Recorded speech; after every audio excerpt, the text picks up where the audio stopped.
Yeah, I want to talk a little bit more about network marketing. You know, the last couple weeks I talked about the leadership role, and last week I talked about the industry itself. Thinking about the process of myself going through this, going from corporate America to 5, 6 years of retirement to getting back in the business world, uh, and the process I used to join Legal Shield. You know, I at the time I was looking to start a home-based business.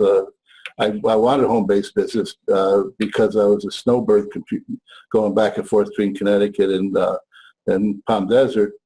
And so I knew I need flexibility as far as where I was able to perform my functions. So I did some research on network marketing. And so, with thousands of network marketing companies out there, how do you pick the one that you want, that fits you? And I went through a thought process even before I started looking at specific companies. I eliminated anything to do with cosmetics because I didn't feel I'd be a good representative for that. I eliminated pretty much anything that had to do with weight loss because I didn't feel comfortable with people say, hey, you need to lose some weight when I need to lose weight myself. So I took those out of the equation. And then I started looking at companies that were more suited to my type of experience, which was sales and marketing. And one of the things that you have to do is you have to look at a company and don't get caught up in their marketing hype, but understand how these companies do business. And some of these things I did, and some of these things I wish I had done because it would have saved me some startup delays. So I looked at the companies, how they go to market, what kind of marketing tools they had, what's available to help me get familiar with the company. So I think you really need to research a company from top to bottom, and you want to look at how long have they been in business. A lot of times you hear, hey, come with me, you'll begin on the ground floor, but you have to remember that 90% of the businesses that start up this year will be out of business in 5 years. So you want to make sure that you're not hooking up with just because it's a ground floor opportunity, you're hooking up with somebody that won't be around in 2 or 3 years. So you have to educate yourself on the company. And I did do that with Legal Shield. I spent a lot of time researching them, Googling them, and seeing what the company is about. I checked they had great ratings with the Better Business Bureau and a couple other ranking agencies. They've been in business for 40 years. I looked at the online, the reviews, and anytime you do that, you're going to get good and bad. But I kind of could try to filter between what's sour grapes and what's not, and found that most people that were associated had the product, liked it, it worked well. I felt it fit with my experience of dealing with people on a little more professional level, and that's where I analyzed the product. Would I be comfortable representing these people and going out and telling people that they should become members of Legal Shield or they should become associates and all?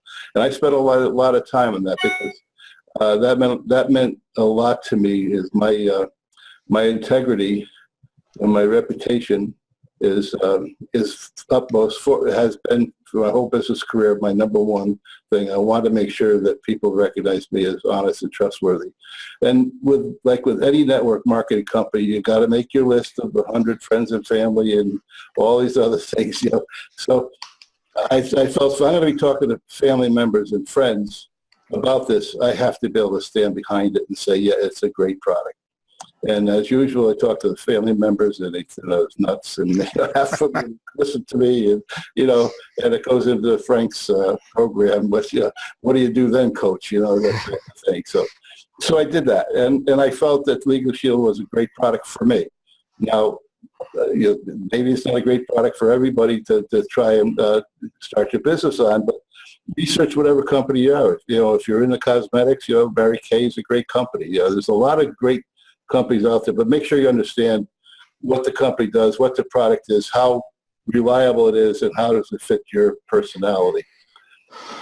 The thing that I didn't do was I didn't examine the compensation plan when I started out, I did not understand how I knew how I could make money, but I didn't understand how I could grow and make more money.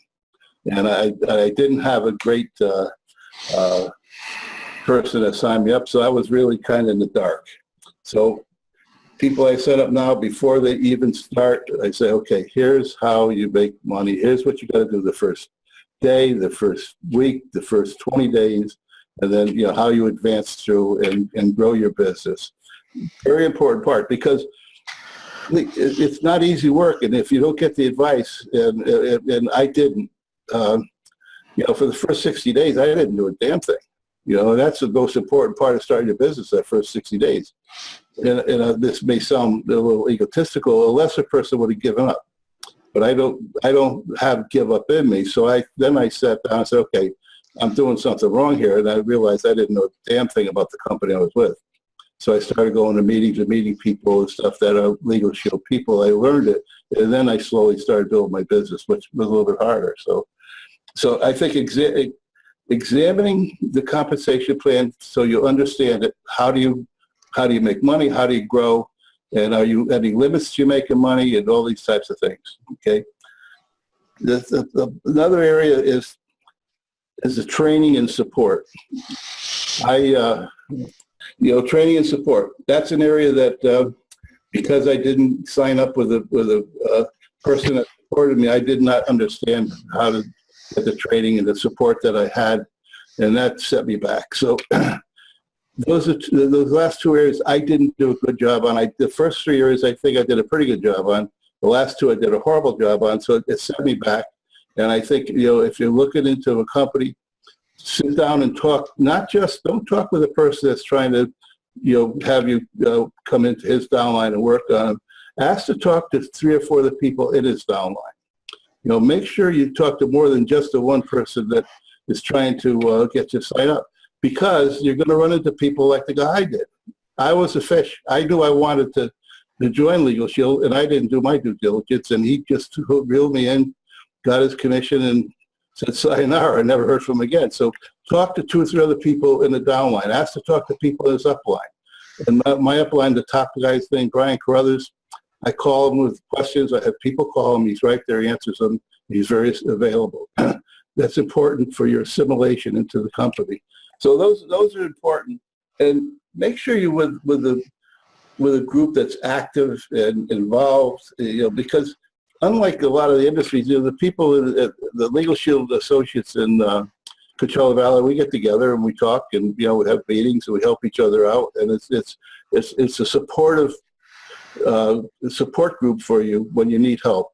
So make sure you get to know you're in an area where it's active, the people are active, they're supportive, and the whole thing. So I guess in summary, I think pick a company that you feel good about, that you feel like, hey, I can absolutely do well with this. I like the product. It suits my personality. Check out the people above and below the person that's trying to get you to sign up for them. Like, do your homework.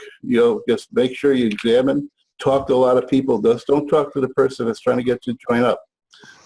When I'm signing people up, I always offer to have them talk to anybody you want. So give your names, call them. And but the bottom line is, if you've done your homework, you got to use your gut feeling. Just do what you think is right, and then when you do, just put your head down and get your butt to work. That's as simple as that. So that's it.